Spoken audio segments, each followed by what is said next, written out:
Emily's life changed forever the day she lost her younger brother, Glenn. He was known for being a loud, cheeky kid with a laugh that could brighten up the room, but the last years of his young life brought less joy and more instability, living with his drug-addicted father. Emily says Glenn had lots of support around him, but under the surface was a lost boy, struggling to cope and unable to express it. When he was going down the wrong path, their relationship grew strained, something Emily still carries guilt over to this day. The devastation reshaped her well, but it also pushed her forward. Now, as a mother to a son, a wife, and a sister to two younger brothers, Emily's deeply invested in the mental health of the men in her life and determined to keep the conversation going. For Glenn, this is Emily Sheerin. Welcome to Young Blood, the volunteer video podcast dedicated to young men's mental health. I'm your host, Cal McPherson, and this is a platform for young men and their loved ones to share lived experience stories and show that no matter what you're going through, you're not alone. Suicide is the number one killer of young people, and changing that starts with speaking up. So let's do it.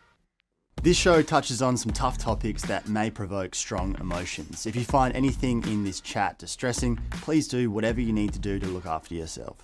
Emily, how do you choose to remember Glenn? I remember Glenn every day. I mean, it's pretty hard to forget your brother. It's quite easy to keep him in your memory. I think the way I choose to remember Glenn in conversations and photos, generally what I do for my job, like his legacy is now my career. So essentially going to work every day and doing what I do, I'm reminded of him every day of why we're here, why we do it. What was your relationship like with him growing up? Our relationship was great when we were younger. We were very close siblings growing up. He moved over to WA with his mum and his sister, were quite young, and continued to maintain that relationship throughout the years, but then reconnected, obviously, as Glenn got older. But yeah, sadly, towards the end, our values were no longer aligning, and we were having difficult conversations from my point of view in terms of, I'm not backwards in coming forwards in terms of what he was doing and some of the behaviours that I was seeing. So I was concerned with his behaviour towards the end, but hindsight's a beautiful thing. So before it got to that point, what kind of guy was he like? Like people who knew him, how would they describe him? Well, he was very funny. For me, I saw him very differently to how his friends saw him. So for me, I saw him, very caring and gentle. And I think his friends seen him more as a larrikin. You look back on it now and I think he projected that he was the life of the party and quite fun, but his reality was so much different. So, and I got to see the more real side of Glenn, and he was fun, he was funny, he was caring, he was always one of the first people to call me on my birthday, always one of the first people to congratulate us when milestones would happen, or he was certainly always in my corner, just that quiet achiever, I guess. He was just always there. And yeah, I don't know. He was so young. We have an 8-year difference. So obviously we were at different chapters of our life. But yeah, he was just there. He would always contact me. And I think, yeah, that's how he would be different. His friends would see him quite funny and loud, but, I got to see the more real and raw side of Glenn. As his sister, when he would reach out, and particularly in the end as well, it was, there were certainly the conversations I were having with him were not the conversations that he would be having with his friends. How's your relationship with him compared to with your other brothers? Well, in the beginning, my relationship is no different with him or with my other brothers or my sister. I love them all equally. I think the relationship was slightly different in the sense that there was a slight bit of distance. I wouldn't even say that. Sorry, I'm just going to start again, because I wouldn't say that, our relationship was definitely not any different to how it is with my other brothers or my sister. It was just that the conversations with Glenn were different because he started going down a different path to the rest of them. So he also lived with our father, and that was that brought its own challenges. So that was the only difference, is that he was the one that was living with our dad. So he needed more support. He needed more support. He needed more guidance. He reached out a lot more. But yeah, the relationship was no different. I loved him very much the same as I do my other siblings. And your dad was absent a lot of the time? I wouldn't really say he was absent. He was always there, just causing havoc. He suffers with addiction and has for a long, long time. And it had an absolutely detrimental effect on Glenn's mental health. It has had catastrophic effects to our relationships, almost all of our relationships. We are all estranged from him.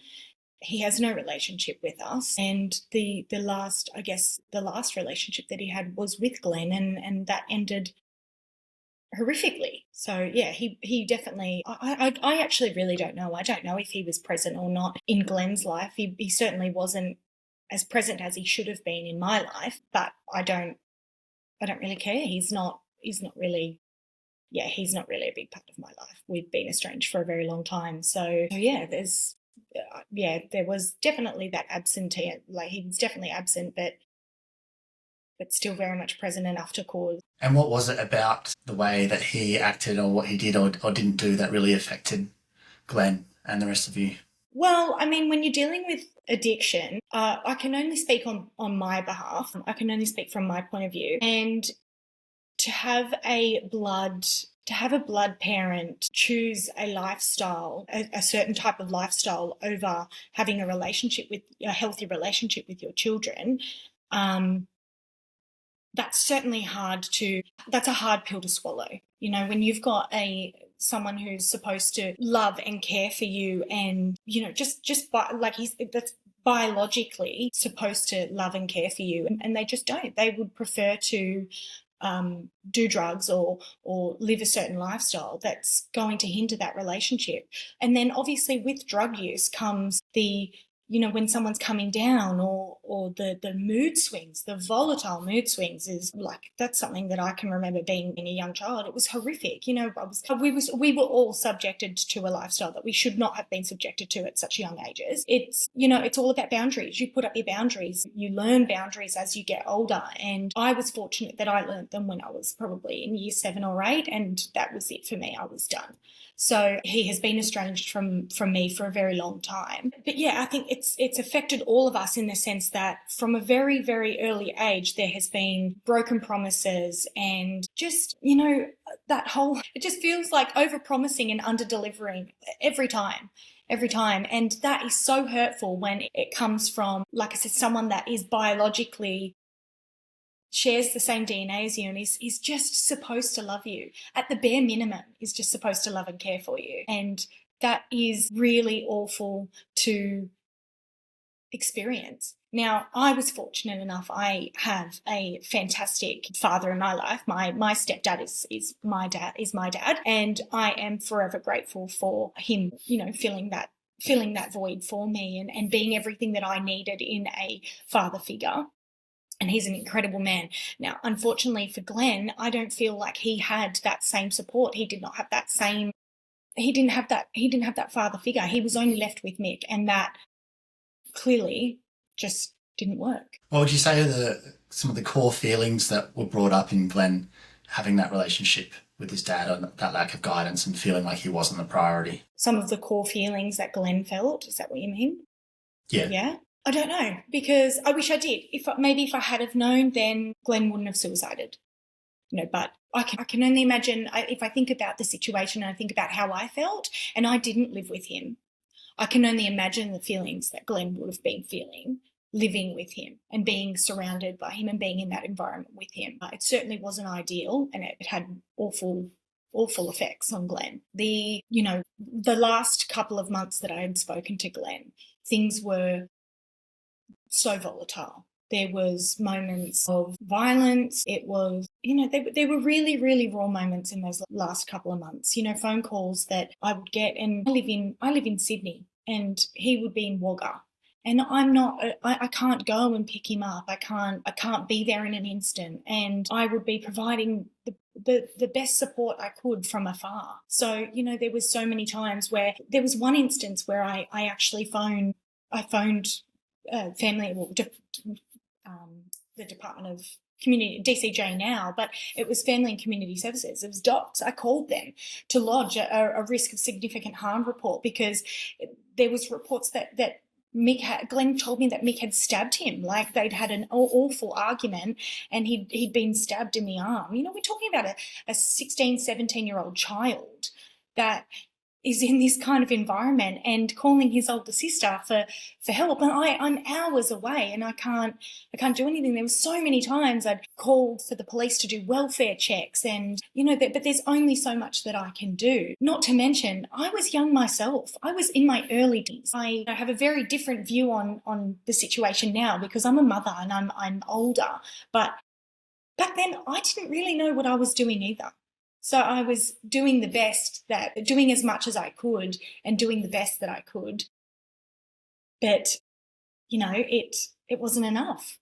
So in terms of the emotions that Glenn would feel, well, just in those short stories, I'm sure there was fear. I'm sure that there was anger. Anger would have been a huge, you know, the disappointment. They're all the feelings that have transferred. You know, they're the feelings that have transferred from Glenn's death. They've all these feelings now I carry and that I deal with. So yeah, I think back and it was just a crazy time. And when I look back on it now, I'm not surprised that, you know, that Glenn suicided. I'm not surprised that he checked out early, but I'm still so bitterly disappointed that he felt like that was his only option. Were you worried that could happen at the time? Did you see that as a possibility? I know when I lost my mate to suicide, I never thought for a second that could possibly happen, even though I had an understanding that he was struggling. I had no idea the depths to which he was struggling. What was that like for you? The same. I had no idea. So, you know, I look back and I think there were certainly cries for help. There were signs. There were signs that we missed. And even though I was doing as much as I could and I thought that I was doing my best, I missed it.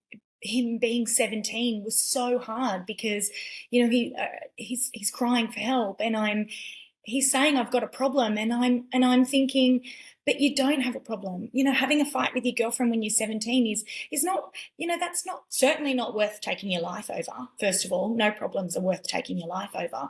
But you know, I had such disregard. I think that's the biggest lesson I've learned is you never discredit anyone's issues. What might seem like a real trivial issue for me or for anyone else could be the weight on someone's shoulders that could lead them to kill themselves. You know, and you just never discredit people's first world problems. You know, the issues that Glenn was coming to me with and the things that I could see that he was crying out for help, I didn't think they weren't enough for me to see the signs. And I'll live with that for the rest of my life, but I also learn from it. You know, so I have taken that learning is that if anyone was to reach out to me, any issue is an issue. It's still an issue. And if it's weighing heavily on you, then let's chat about it. I hate that I mistook those issues, those that I thought were so small, but they were obviously so important to him and were weighing really heavily on him. So, but it's just very unfortunate. You can't blame yourself for that, though. I think that's something that we all do, especially when we're hearing from teenagers and you've just come out, well, not now, but at the time you just stopped being a teenager. Now you're in your early 20s, and the older we get, the more we start to encounter what we'd say are real problems and look back on our younger years and be like, oh, that was so dramatic, but like it wasn't really a problem. And you just base it on your own personal experience. But the problem with that is going through it at the time, for the person experiencing it, whether someone else might think those problems are credible or real enough or not, doesn't matter because the feelings are there, the emotions are the same, the intensity of it's there, and potentially the danger of it's there as well. So whether you logically think that it's worthy of them being that upset by it or not, or that distressed by it or not, the reality is, are they that distressed by it? Because if they can, then they can potentially take an action that they can't ever take back, like in the case of your brother. That's right. That's right. It's not my decision to determine how big an issue is for you. It's not my decision to determine how you should be feeling over any issue that you're dealing with. So, I've learned from that, and I've learned to really, firstly, I've learned to ask really hard questions that might feel awkward or I'm very forward in saying, are you okay? Because I never want to go through that again. I never want to, I have to live with it I'll have to live with it for the rest of my life with my brother. I don't ever want to go through that again with anyone else. You're describing such a common scenario, and I think this is why your perspective is really important to being on the other side of that. For all the people out there that are struggling, there's a circle of people around them, or often at least one person close to them who isn't sure how to handle it, how much is too much, what do I say, what do I prompt them to do? How do you remember approaching it at the time, and what was your overall perspective on that situation? And were you sort of just hoping for the best, or like, how do you remember thinking about it? I don't actually remember. And I don't know if that's just shock or grief just hiding it from me, but I think I took on such a sense of responsibility being the older sister, and I just purely didn't think that it would get to where it got to. I didn't think that he was so hopeless, that he had such big feelings, and that he was dealing with that all on his own, because I thought I was right there next to him. I thought I was providing enough support that he would at the very least, reach out and say, hey, I'm feeling this way, or, I really need some help. Because he had asked me for help. He had asked me for help on other situations, on so many other things. Like we were in it together. That's how I felt. I felt like we were in it together. We siblings, we have a great support network. We've got fantastic. His sister was, I have a half sister who is Glenn's full sister, and she was there. She loved him dearly. Yes, she was younger than him, but she was a great support. I was there. I was providing support on so many other aspects of his life, and then we've got my brother as well, who was Glenn's half brother, was there. We were all supportive. I felt like he had enough support. He had a great, his girlfriend at the time, she was fantastic. Her family were amazing. I couldn't thank them for what they did for Glenn in the last 6 months of his life, if not longer. And his mum was there. And he had a great family. He was just so troubled. And I purely believe that it was just the environment was so toxic that he was in, and he was making such poor choices that he could not see clearly. I don't know. Yeah, I think back to it. It was just a crazy time. It was crazy before he died, and it was crazy after it. And I probably have trauma blocked a lot of it. So forgive me if I am, remembering bits as they come, because digging deep, it's certainly, it takes me to dig deep to remember a lot of stuff. Yeah, and the brain does that to protect itself.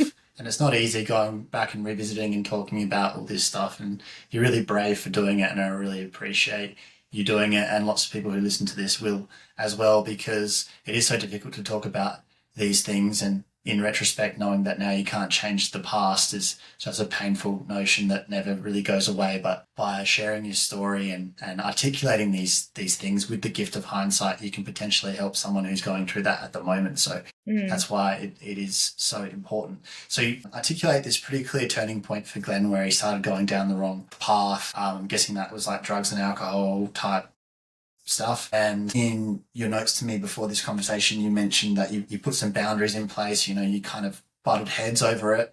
Can you talk a bit about that and what happened to your relationship? Yeah, so unfortunately, Glenn was making choices that I didn't agree with. And we didn't so much butt heads about his choices, but we butted heads about, it was more so to do with with my biological father. So I had to instill boundaries to maintain a no contact with my biological father. And it was just so difficult because I don't speak to my biological father, and I refuse to have any contact with him. He would then call me off Glenn's mobile. He would then, use Glenn to try and speak to me. And that was really difficult. And it's one of my it's a driving force behind my, I really didn't appreciate that he put Glenn in the middle there. He could have just respected my boundaries. But again, we're talking about a drug addict, who can't take accountability and refuses to accept the consequences of his actions. So it got to a point where it was a double-edged sword. I didn't want to speak to Michael. I didn't want to have any contact with him.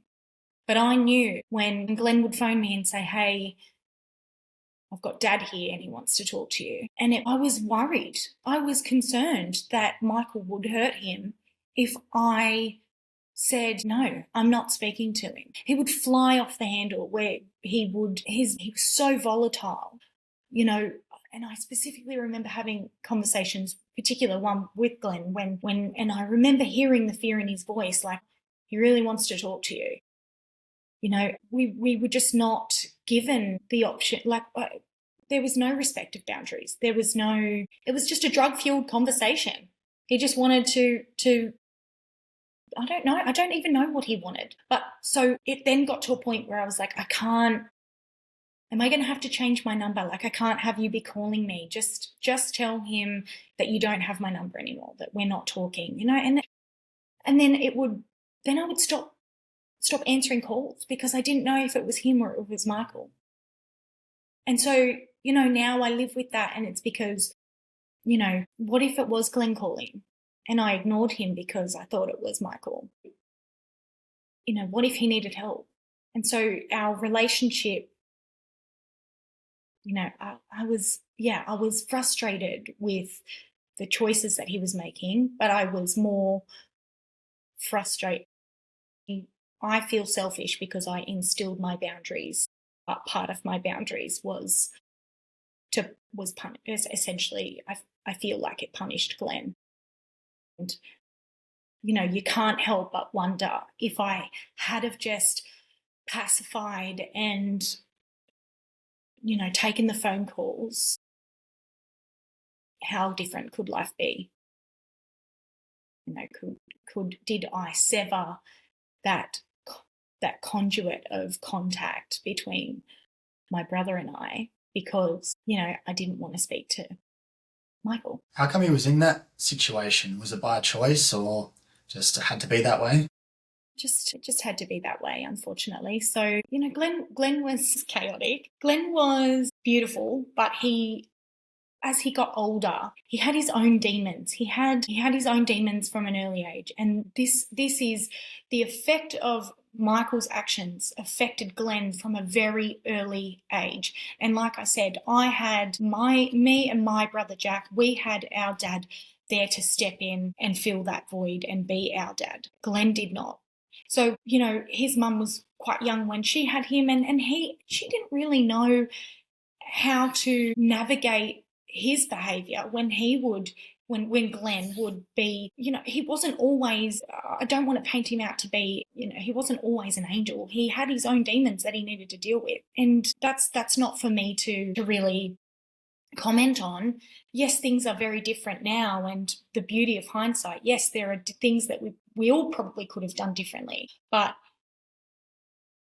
would go home and then it just wouldn't work at home, and he just struggled. He struggled in every environment, but the environment that he struggled the most in was with Nick, and it had catastrophic effects. Yeah, so difficult when there's that element there which you can't do anything about. I mean, already struggling with growing up, being that age, the intensity of emotions that many people feel at that age, plus the introduction of various things that are difficult and you have to learn to live with, and then having that situation with his dad, which try as you might, you actually had no power, no control over.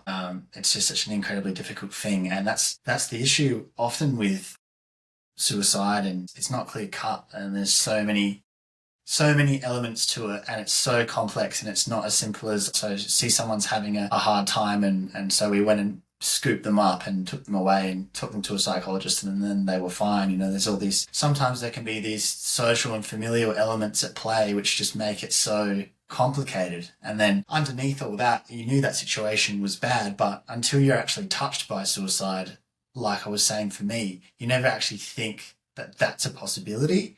I'm sure you probably thought, well, this sucks that he has to live in that situation for now, but, you know, he's almost 18. He'll be able to move off and do his own thing, and then, you know, he'll be all right, and maybe he can move closer to us, and it'll all figure itself out soon. And in the meantime, you're busy yourself, establishing your own life. You never think like, well, he's not going to get that chance. Yeah. No, you're so right on that. Like, that is exactly what happened. So he was 17, and it was, okay, that is exactly how my brain worked. I thought, okay, I can support him from afar until he turns 18, and then I can help him get some form of assistance to get on his own feet.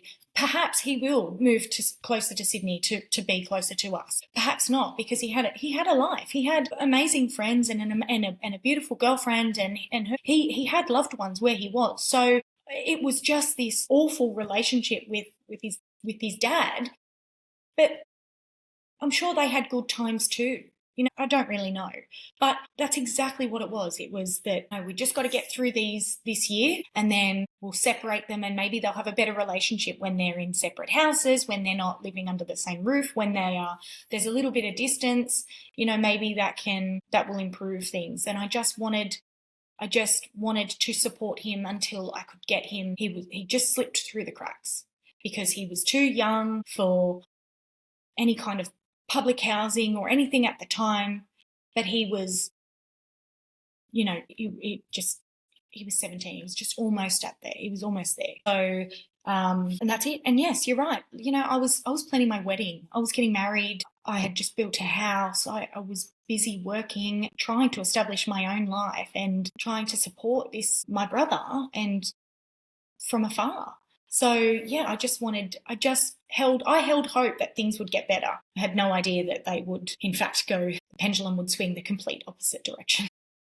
And it's the normal response to hold out hope for that, because often things do get better, and you've experienced, I'm sure, in your own young life, things getting better, things seeming shit or like they're not going to improve, and then they do. And I think we often apply our own experience, especially as young people, and give it as advice, or at least in terms of our perspective, look at other young people's lives and say like, yeah, this is tough, that's tough, but you look back on it and you'll be stronger for it, and you'll get through it. And most of the time you do. And, you know, you could have done the exact same thing, and he could have not made that decision on that day, and he could have grown into the man he was going to be, and you never would have known that possibly that was close to happening. You know, it's just so devastating, and that's part of the tragedy, that one decision that happened on that one day or that one night meant that he never got to get to that point. But it's not your fault, of course, when you look back on it and you are so close with someone, and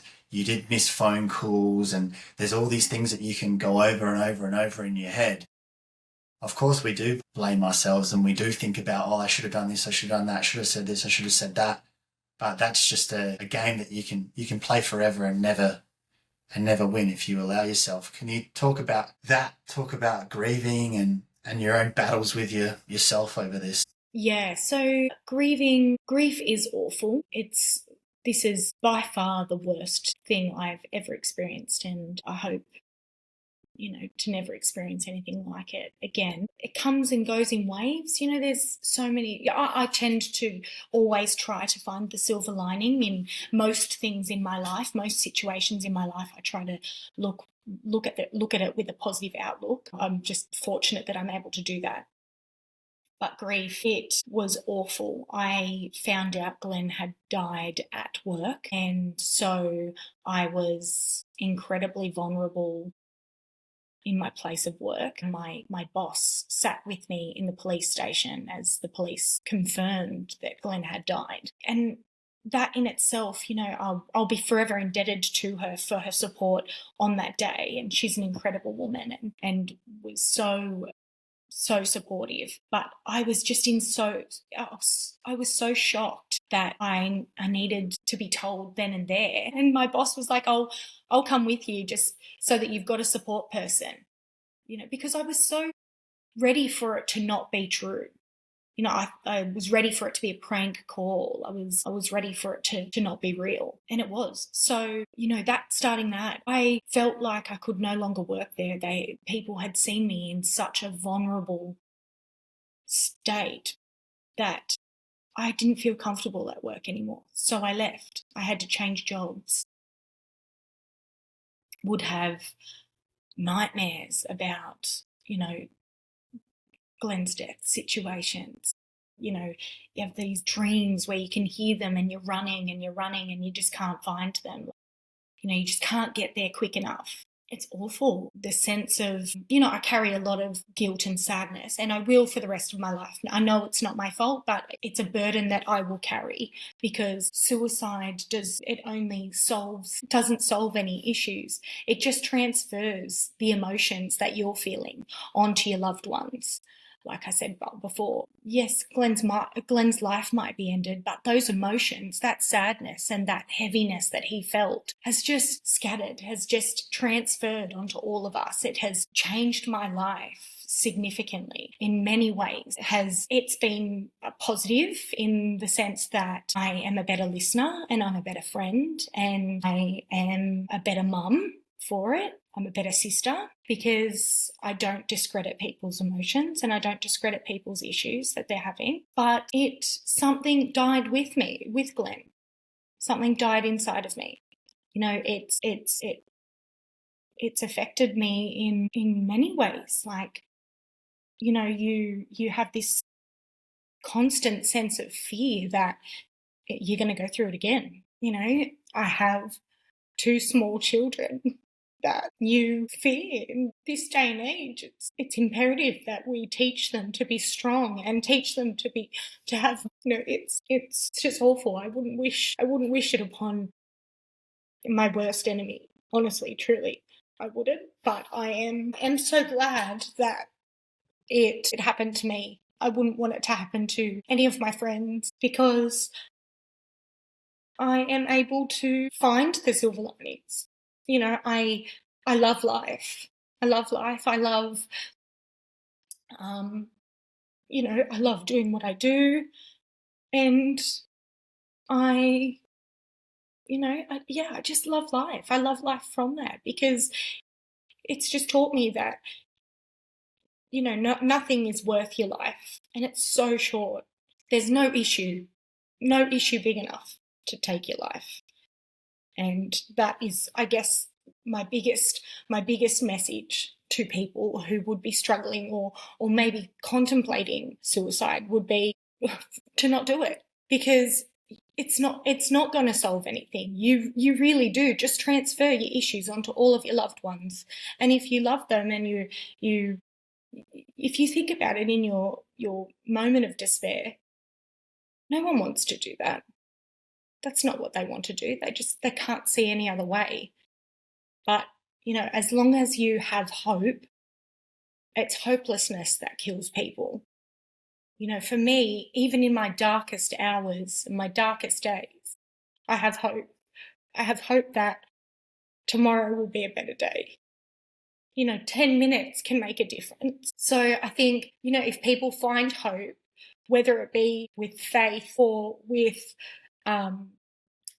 your friends, your family, find something that gives you hope. Join a book club, join a gym, join a fishing group, find something that gives you hope, particularly for men too, because I feel like women, we are so emotional and we naturally talk. For guys, we really still are breaking that stigma of reaching out and asking. So if you feel like you can't reach out and ask for help, try and find something that's going to give you that hope, that's going to get you through that time that you can think of. Even if you do just want to talk about the gym or the weather or something, find a group that's going to provide that support because I have had some challenging times over the years, definitely. Since Glenn passed, I have had a wave of emotions, and I will for the rest of my life, but I always have hope that today, I might be sad today, but tomorrow I'll be fine. It's so well said, Emily, and I think it's so important for men to hear that message coming from women as well as other men. Yeah, definitely. A really common part of suicide that we hear often from people who have attempted is that they think of themselves as a burden, and that's the typical thing that it comes back to. And it's part of the illness is the voice in their head convincing them everyone else will be better off if you take yourself out. And I think so many people tragically do believe that for long enough to make that decision. And you're not the first person I've heard this from in recent weeks, and it articulated it in that similar way that you do. By doing that, you do actually transfer that burden to the people that you would want to unburden, and that they then have to carry that for the rest of their life. And of course, when someone is suicidal, they're really mentally ill, they're not thinking logically, but you can still potentially hear your message. You might have that voice in your head saying you're a burden and everyone else will be better off if you're not here. And it's important to hear from people like you saying that is just not true. That's just so not true. And in fact, it's the worst thing that you can do for the people that love you. But then also, as hard as it is, we can't hold on to anger or ill will towards people who are in pain and do make that decision, because they're not doing it with malicious intent. They genuinely, because they're unwell, they convince themselves that that's what they need to do and that they're in so much pain that there's no way out of it. And you're right, that it's hopelessness that kills people, because it's people when they're in that state believing that they're never going to get out of it. And we know from just being human that those states of emotion don't last, whether you're up or you're down, or heartbreakingly down or really, really up. It doesn't last. But the problem is when you're in the midst of that, it feels very much like it's going to, especially if you felt hopeless for weeks and months, and then you don't have people right there physically at that moment to pull you out of it, or you won't let people do it. Then that's when we can get to this point. But I just think we've got to hear that. We've got to hear that from the people left behind. And for anyone who might be listening, who might be thinking about that voice in your head is a liar. A liar. Big liar. Absolutely. And it's just not true. You're right. No one's a burden. How have you been able to work towards not beating yourself up over this? Like, I understand that you believe you'll carry an element of guilt for the rest of your life, and so many people would relate to that. But we can't stay in that. You can't stay in that for years and years and years and bring yourself down. How have you been able to progress through that and get to a better point with it? Yeah. So after the initial shock and mourning, I just really reevaluated what I wanted from life. I really sat back and thought, you know what, life is far too short. And I was changing jobs because obviously I was in a state of shock and was searching for the fulfillment that money couldn't buy. And that's what I realized. I was moving to these jobs and I was being paid really well, but I was so unhappy still. I was miserable. Internally, I just wanted to go back to my core. Now, I have started hairdressing at a young age and then left and worked in corporate and did it part-time. And I loved it. I loved doing hairdressing on the Saturdays, and then I would work my corporate job during the week. And I just, after Glenn died, I just thought, what am I doing? What am I doing with my life? I don't want to be working for just the sake of working. I really want to enjoy what I do. So I then worked out that doing hair and is what I love. And I mean, what an honour that I get to be a safe space for so many people, so many women and men that come into our salon and are in a safe space. And not only am I helping to make them feel good, and your hair and the way that you feel can be such an important part of your mental health, and everyone likes to feel good. So yeah, I then decided that that's what I'm going to go back to. So I use, and it's been a blessing. I love what I do, and it's completely changed the outlook of my outlook on life. Like I said, I try and find the silver lining. I try to encourage that safe space for all of my staff and all of the people that we see. I'm very open and transparent about my story, and my clients love that. And sharing that story in hopes that if they are ever in a hopeless state, that they could reach out to me, that they could just, I provide a safe space that they could say, hey, I'm really not feeling great. All right, let's sit down, let's chat it out. I've had 2 kids, and my kids are the reason I live and breathe, really. They force you to continue on with life, even when you do have that helpless and you're stressed and you just think, life is hard. Life is hard, but they bring me such peace. So I guess the way that I've gotten past the difficulty of grief is I've just lived. I've just time has healed certain parts of it, but there are other parts that are never going to go away. They're never going to leave. I just have to learn to live with them. I learned to manage them, and I learned to block out that voice. I have a lying voice as well. I have a lying voice that tells me it's all my fault and that there's plenty more that I could have done. I live with that, but you just block it out and you just say you're a big liar, and you have to redirect your thinking and channel your energy into something positive. I've lent on my support network, my other brothers and my siblings, my brothers and sister, my family. We've all gotten through it together to this point. It's going to be a lifelong thing. We're always there's going to be things that I'm going to want to talk about. I'm going to want to rehash them, because sometimes revisiting a story is how I cope. I have to hear the story out loud to kind of put that voice aside so that I can be like, no, I am being irrational here. There is absolutely nothing more I could have done. Even if I did all of these things that voice is telling me I should have done, the outcome could have very much still been the same.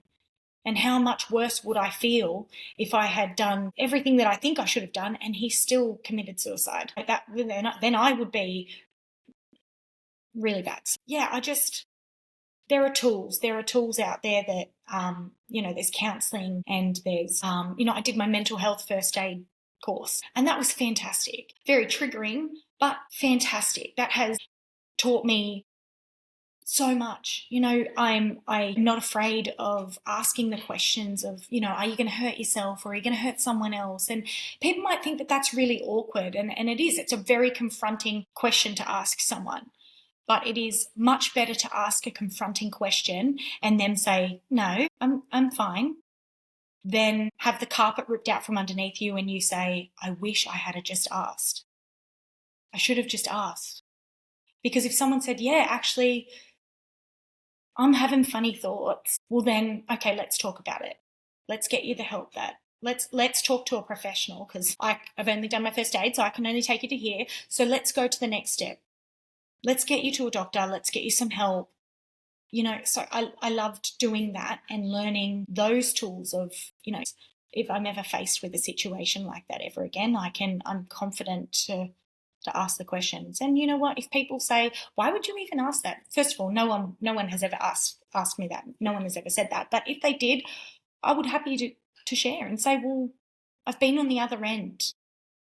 So I'm always going to ask that question, because I'm more worried about not asking it and something happening than asking it and being rejected. Did doing mental health first aid feel like you took a bit of the power back? Not at the time.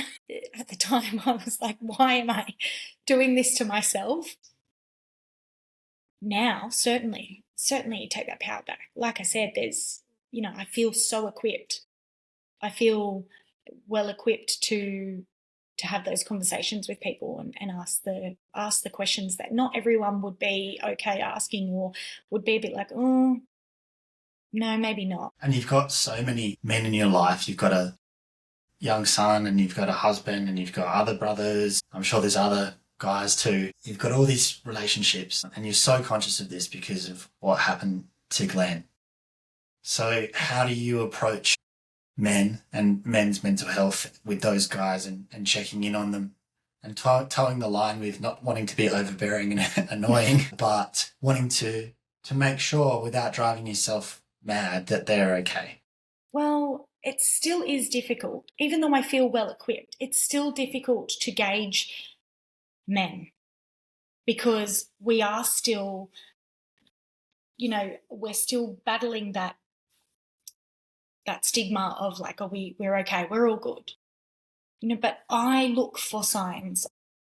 If I was to see, not so much my brothers and my dad and my husband, because I'm all over them like a rash and we talk and I am overbearing and I don't care because I will be overbearing because they know why I'm overbearing. So they just have to live with that, right?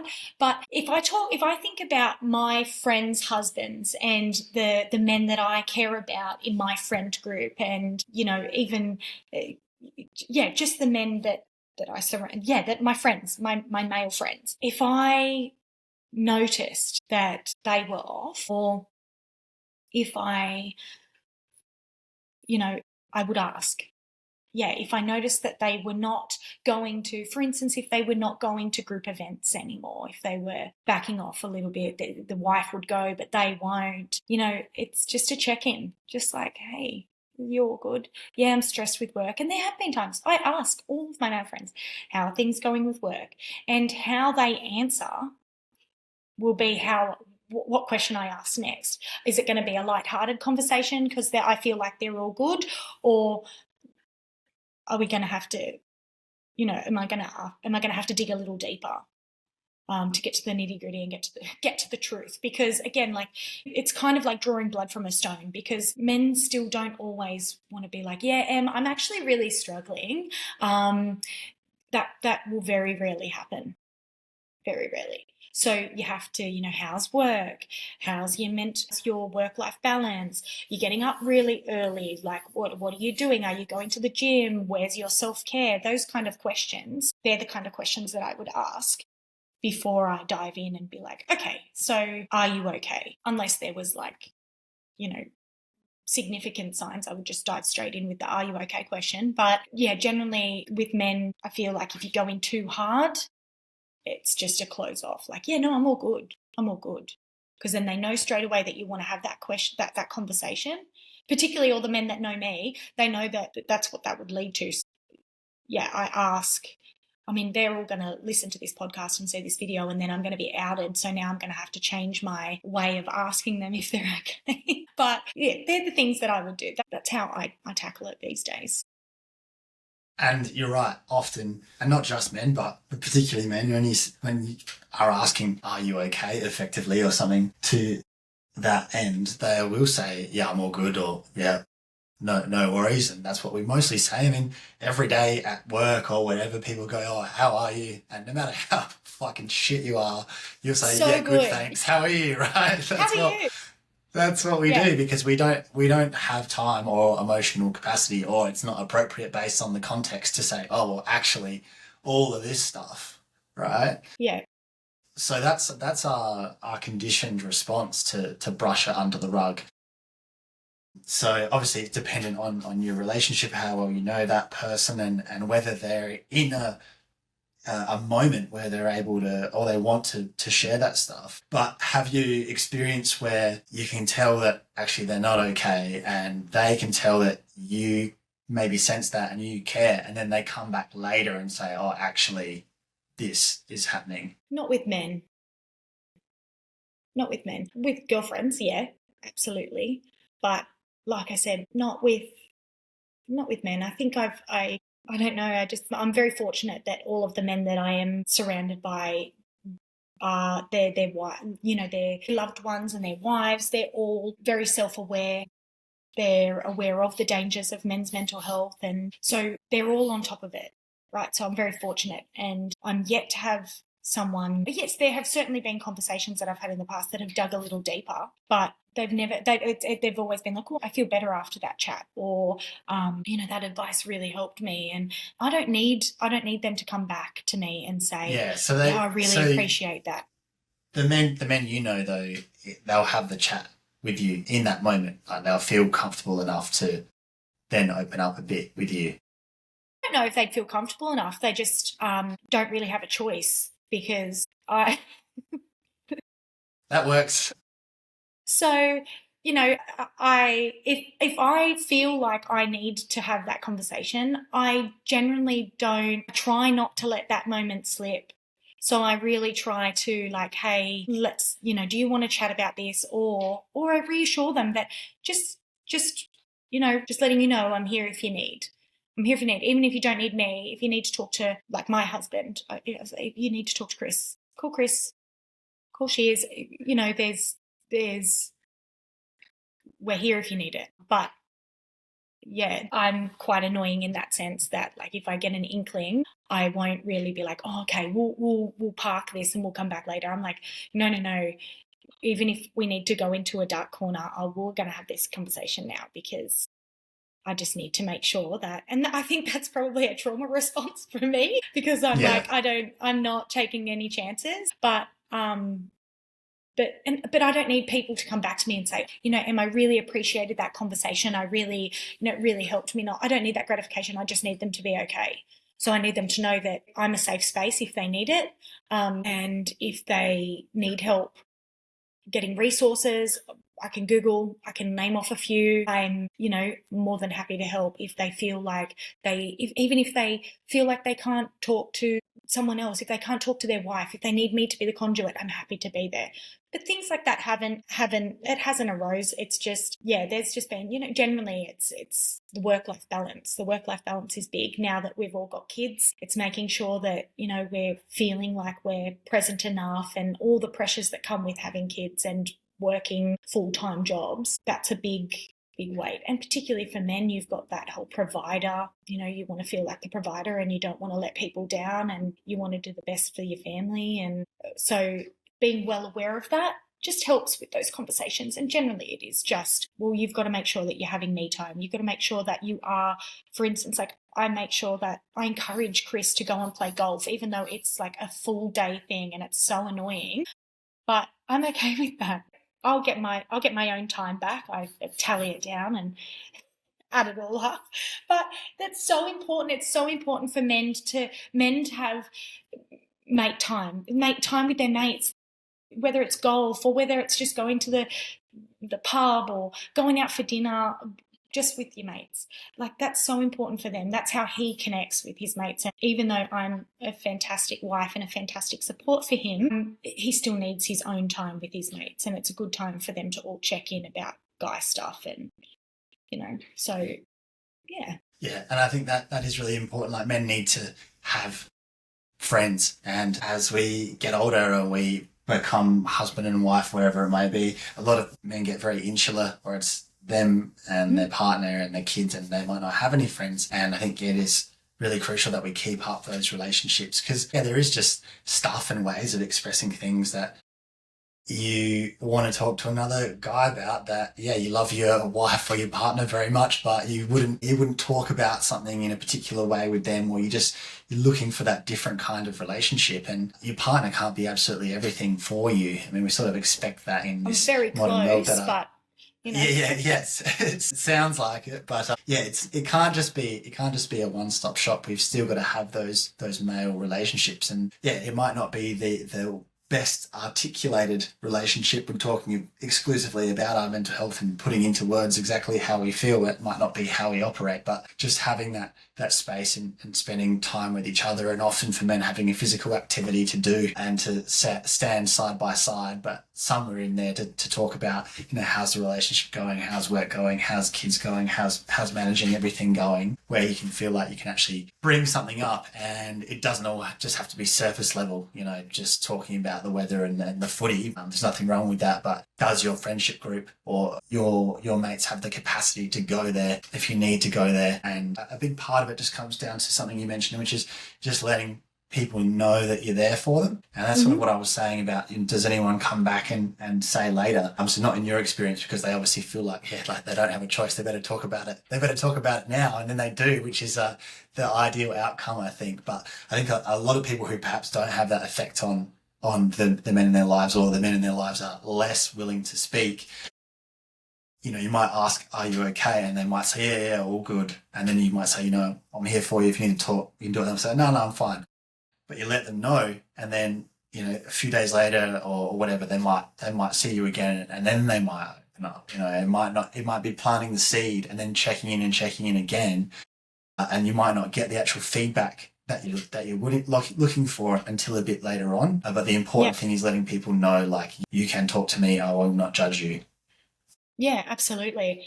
And and I mean, I learnt all of these things through that mental health first aid. I think for in my situation, because I'm so transparent about my experience with Glenn, all of my friends know that I'm there for them, that I would be, if they need anything, that I would be there. I've been very open about that. But yeah, I think it's so important to have a support network that you feel connected with. And you're right, like, men are very different. Yes, going and playing golf, you might not be like, hey, how are you? How's your mental health? They might be. Some men are, but they might not be. It might just be talk about, oh, yeah, how's the kids? How did you see the footy?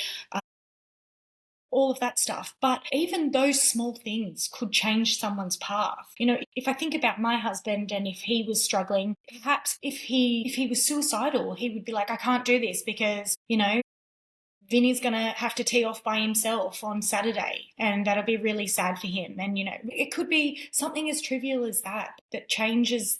That's actually not trivial. It changes the whole outlook. It's like, oh, I better not, because that one person, my tee off buddy, I've got to meet him at the pub on Tuesday. Like, to have things to look forward to, even, it provides that hope. Like I said, like, when you've got your friends there, you've got, and you don't have to have these big, deep conversations, but just have something, have a support network. It can make all the difference. What about with a partner relationship? What, from your experience, do women find really frustrating, or they really struggle with in relating to the men in their lives, or trying to support them?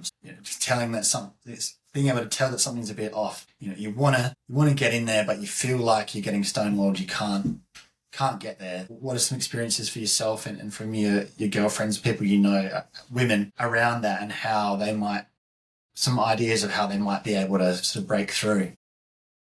Yeah, so for us, like myself and Chris, the challenges that we have is my situation. When Chris is feeling vulnerable, or when he's feeling stressed, it's almost like it's done a 360. Like, he doesn't want to burden me because he's concerned that it will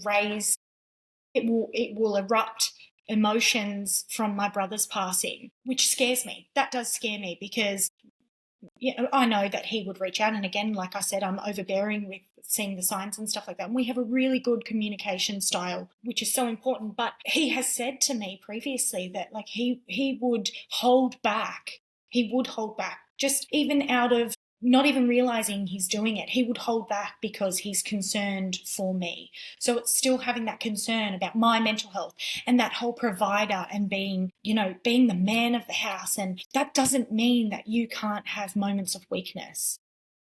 I'm more than happy to help you when you need to talk through things, if you're stressed at work, if you're feeling overwhelmed. But I would much rather him voice that than carry that all on his shoulders, because we are a team. He's not a very emotional person as it is, but there have certainly been times where we've had conversations and I've said, why didn't you tell me? Why didn't you tell me that you were feeling like this, or that you were so stressed? Or because I don't want to burden you. Well, I don't want to bring up emotions. Well, this conversation is going to bring up emotions, because now I'm feeling like I'm failing again. So that's a frustration that I have, because I'm like, you're not understanding my previous, do you know what I mean? Like, I get frustrated there, because I'm like, I need you to talk to me, because that's actually healing me. That's going to heal me. Helping you is going to heal me, because I don't want you to not feel like you can't talk to me, because I've already been in that situation and it was awful. I think that's probably the case for so many men, where that would be our excuse. Our justification in our own head is, oh, well, the person that I care about, if I talk about this, it's just going to stress them out more, or it's going to make them worry. And I don't want to do that, because I'll just deal with it myself, because, like, the last thing I want to do is burden them. But then it has the opposite effect, because women, being very intuitive, living with you. It's like, I know if something's going on. If something's going on, it's pretty fucking obvious most of the time. Absolutely. We as blokes are thinking like, oh yeah, but I'm tough. I won't say anything about it because, you know, she's got her own things, and like I don't want to be annoying. I don't want to piss her off or add to her own issues. All we achieve is pissing them off because now traumatizing. because now it's like, well, I know that you're not talking to me about something, and that actually makes me feel way worse than whatever it is that you would talk to me about. So it achieves the opposite outcome. Totally. And yeah, like, I mean, Chris has put it in, you know, I don't want to send you off the deep end. Okay. You probably could have phrased that better. He's getting better. But, you know, saying things like, well, I don't want to tell you. I don't want to send you off the deep end. And it's like, well, what is this going to do? You're like, well, okay, I'm there. Right. I'm already off the deep end, so well done. We're there. You've reversed psychology me to the deep end. Exactly. Whereas if you just say, like, if he was to come to me and say, babe, I need to have a chat, I'm feeling really overwhelmed, I would be like, I'm all ears. Come to mama, let's talk. How can I nurture you? How can I fix this? You know, like that is the type of person that I am. But then if I find out, oh, I was feeling stressed 2 weeks ago, but I didn't want to tell you because, you know, you seemed a bit edgy, that's gonna send me edgy, right? So yeah, they're the learnings that we have in our household. But then it's so common. It's so real and it's so common, right? Because, you know, men typically still are seen as providers and they still want to be so strong but you know, the message is that that does not make you weak. Like, I love that saying, like, it ain't weak to speak. It certainly isn't. I would not see any man, let alone my own husband, any less of a man if they ask me for help. I actually think it takes more courage to ask for help than to try and battle things on your own, right? Well, like, yeah, we know it does. You know it's not weakness because it's bloody hard to do. Like, if it was weak, everyone would be able to do it really easily, but you know it's not because it's incredibly difficult to own up to feeling that way. Absolutely. I always think of, like, if you're at the register, right? If you're at the cash register at Kmart and you've scanned those stupid things and then it's like unexpected item in the, and then you pull it out and then it's like, and then it's like, have you removed something? And you're like, oh my God. And then you put it back in. It's like unexpected. And then you turn around, don't you? You admit defeat. You turn around and you're like, can you, you're right. You would, because I do.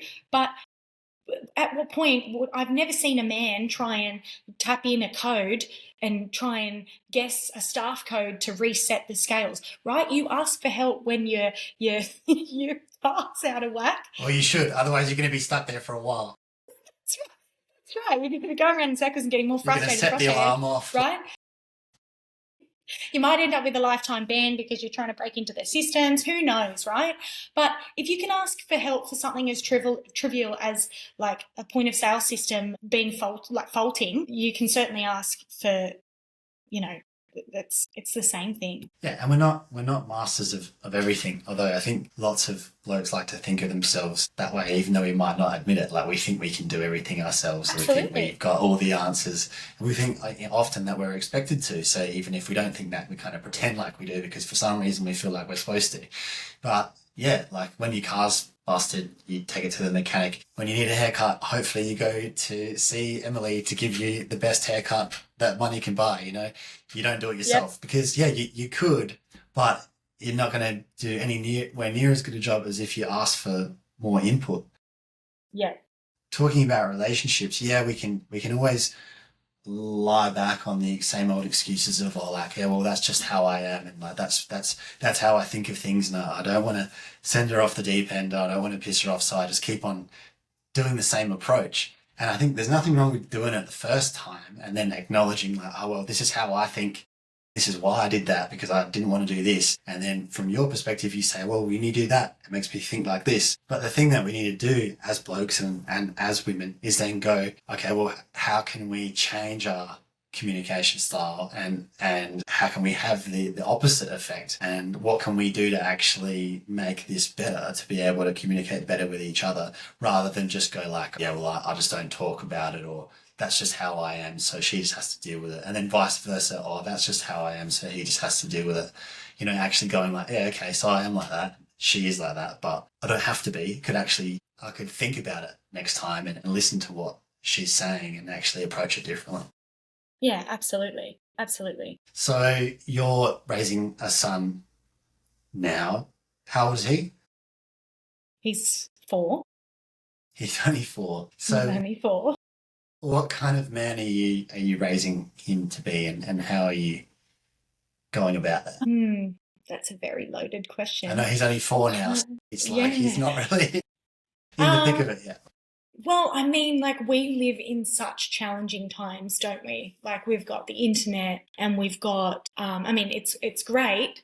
It's a double-edged sword. We've got the internet. We've got, you know, all of these other things that we've got going on. And, like, you know, you've got so much domestic violence awareness and consent. You know, there's so much as a boy mum that intimidates me. I guess, like, you know, I want to raise the best boy. I want to take the best qualities from both Chris and I and merge them into an incredible man. That's what I'm going to do, right? But doing that every day, and I'm sure there's so many parents that, you know, the same way. You question, am I doing this right? It doesn't come with a manual. You've got to adapt. You've got to be agile. Things change, and you just have to be open about it. So in terms of what I see for Ollie, firstly, I am very transparent with my kids about Uncle Glenn and him being in heaven. And it's tricky to navigate the conversation. We haven't talked about how he died. It's just that he went to heaven. So, because we can save that for later. But, you know, I think being really transparent about Glenn's situation will help me. You know, if I can explain to them how hard it was for all of us siblings once Glenn died, to reiterate that whole transfer of the emotions onto your loved ones, hopefully that can put a positive, you know, a preventative, I guess, for cultivating this open relationship of, like, you can tell me anything. We don't have secrets in my house. In our household, we don't ever use the secret language. We never have secrets with our kids, and that's purely out of a safety thing, but also for that openness. You know, my kids will tell me everything, and I want them to continue to tell me everything. I want to be the hope for them if they ever do lose hope. You know, I want to be their number one supporter. I want to make sure that they know that if the whole world is against them, the whole world, I will not be. I'm their mum. I will always be their mum. I may not agree with all of their decisions that they do, but I will always be their mum, and I will always love them. I just want to raise a man that's caring and self-aware and aware of others and kind. We all need kindness, but yeah, it certainly is difficult. That's a really loaded question, because I just want the best for him. I want him to be happy. In an ideal world, I don't want him to have any issues. I want his life to be absolutely perfect. I don't want him to have mental health. I don't want him to have any dramas. I don't want him to go through any breakups or heartbreak or I just want to live in a perfect world where it's sunshine and rainbows, right? So I just take each day at a time, and we'll tackle every issue as it arises, and hopefully I can provide the support that he needs when those times come. Well, he's lucky to have such a obviously wonderful mum like you. Thank you. Have you got a message for men to close off with? There's so much support out there. As long as you have hope, you just need to find hope in something. Find something that gives you hope and hold on to it. Ask for help if you need it. And if you struggle, there are so many organizations out there these days that if you can't talk to your friends or your family, there are so many anonymous ones. You can call Lifeline, there's Beyond Blue, there's so much out there. You can go down to your local salvos. There is always someone. There's always going to be someone. If you feel hopeless and helpless, just reach out, because someone loves you, and it's much better to reach out than to transfer all of those emotions and that heaviness. And no one's truly hopeless. As much as No. you feel like that, as much as you convince yourself of that, you're Yeah. just not. And it might surprise you how quickly you can bounce back from feeling that way. The most important thing is to stay alive, to give yourself that chance, and to not give in to believing that voice in your head, because it is a lie, and things can get better as long as you do reach out and you make it through that 24 hours or however long it might be, and then you take positive action to try to improve your situation, and just inherently believing that you are worth it and you do matter, and that people in your life are so much better off with you in their lives. Absolutely. Yeah, I couldn't agree more. Well, thank you so much, Emily. It's been a pretty long one, and I appreciate it's really emotional, drudging those feelings up again and trying to think really deeply about how you felt back then in the hardest part of your life. I know that's really, really draining and difficult to do, but I think it's really helpful for people, and I know that means a lot to you. So thank you so much for selflessly wanting to share your story, and I hope a lot of people listen to it and take something from it, and I'm sure they will. Thank you. And thank you for giving me the opportunity to be on the platform. I love your work. It's fantastic. And I think it's so incredibly important. You know, we need to keep up these conversations around many issues to do with you guys. It's tricky times. That's it for this episode. If you like what we're all about, support us by following Young Blood Men's Mental Health on Instagram and Young Blood Mental Health on TikTok. Every podcast episode is recorded in professional quality video, and they're all up on our Young Blood Men's Mental Health YouTube channel. So please show some love and subscribe. You can find everything there is to know about the podcast at youngbloodmensmentalhealth.com. And most importantly, please share these stories with anyone in your life who needs to know they're not alone. We're all in this together. Catch you next time.